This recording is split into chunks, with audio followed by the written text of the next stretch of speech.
Welcome to our YouTube channel. Our today's topic, the second topic of philosophy is the history of philosophy. This field studies both major philosophers and entire periods in the development of philosophy, such as the ancient, medieval, modern, 19th century, and 20th century periods. It seeks to understand great figures, their influences on others, and their importance for contemporary issues.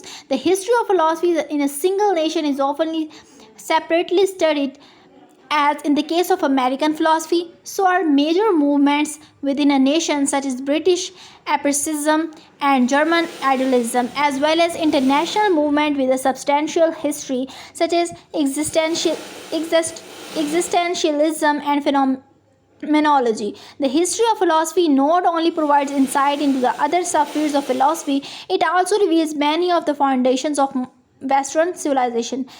As in the previous video, we talk about subfields of philosophy. So let's talk about more subfields of philosophy. The following are just a few of the dozens of subfields of philosophy. It is in the nature of philosophy as critical inquiry to develop new subfields when new directions in the quest for knowledge or in any other area of human activity raise new intellectual problems. Philosophy of mind. The subfield has emerged from metaphysical concerns with the mind and mental phenomena. The philosophy of mind addresses not only the possible relations of the mental to the physical, for instance, to brain processes, but the many concepts have an essential mental element: belief, desire, emotion, feeling, sensation, passion, will, personality, and others. A number of major questions in the philosophy of mind cluster in the area of action theory. What differentiates action, such as raising an arm, for mere body movements, such as the rising of an arm? Must mental elements, for example intentions and beliefs, enter into adequate explanation of our actions, or can actions be explained by appeal to ordinary physical events, and what is required for our actions to be free? Philosophy of religion. Another traditional concern of metaphysics is to understand the concept of God, including special attributes such as being all knowing, being all powerful, and being wholly good. Both metaphysics and epistemology have sought to access the various grounds people have offered to justify believing in God.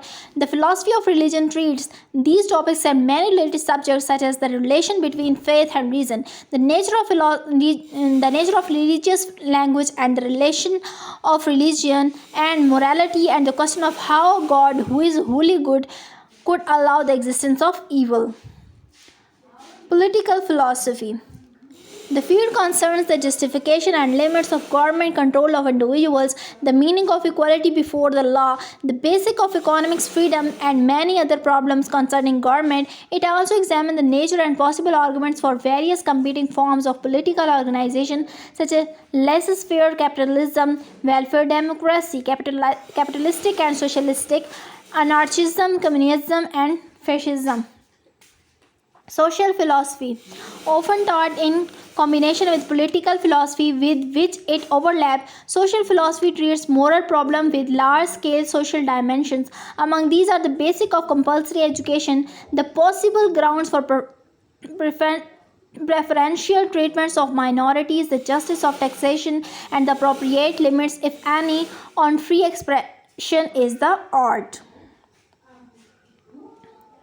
Philosophy of art. This is one of the oldest subfields. It concerns the nature of art, including the performing arts, painting, sculpture, literature, and so on. Major questions in aesthetic include how artistic creations are to be interpreted and evaluated, and how the arts are related to one another, to natural beauty, and to morality, religion, science, and other important elements of human life. Philosophy of language. This field has close ties to both epistemology and metaphysics. It concerns a broad spectrum of questions about language, the nature of meaning, the relations between words and things, the various theories of language learning, and the distinction between literature and figurative uses of language. Since language is crucial in nearly all human activities, the philosophy of language can enhance our understanding both of other academic fields and of much of what we ordinarily do. Thank you for watching. Keep watching our channel. Please do subscribe and Press the bell icon to get the notification first.